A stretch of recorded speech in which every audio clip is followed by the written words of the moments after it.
If you want to start using Sellfy, you should click on the link in the description to create an account. In this video, I'm going to show you how to sell digital products on Sellfy.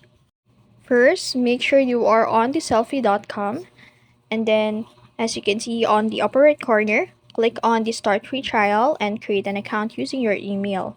But if you already have an account, just log in.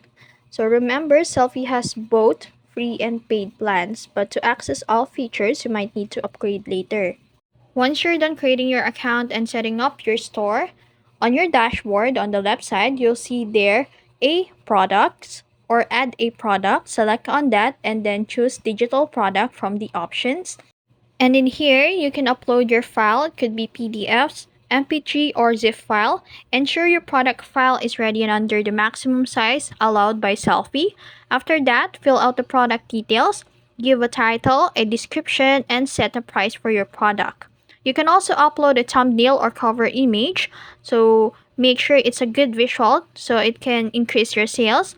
Use tools like Canva or Photoshop to design a high quality image if needed. So, to configure payment options, go to the payment settings in your dashboard.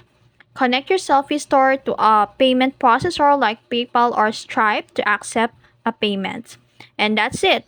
You can now publish your product and make your product live on your store. You can also use the analytics section in Sellfy to monitor your sales and customer activity. Just adjust your pricing or marketing strategies based on the data you collect. And that's it. That's how to sell digital products on Sellfy. If you found this video helpful, don't forget to like, share, and subscribe to the YouTube channel.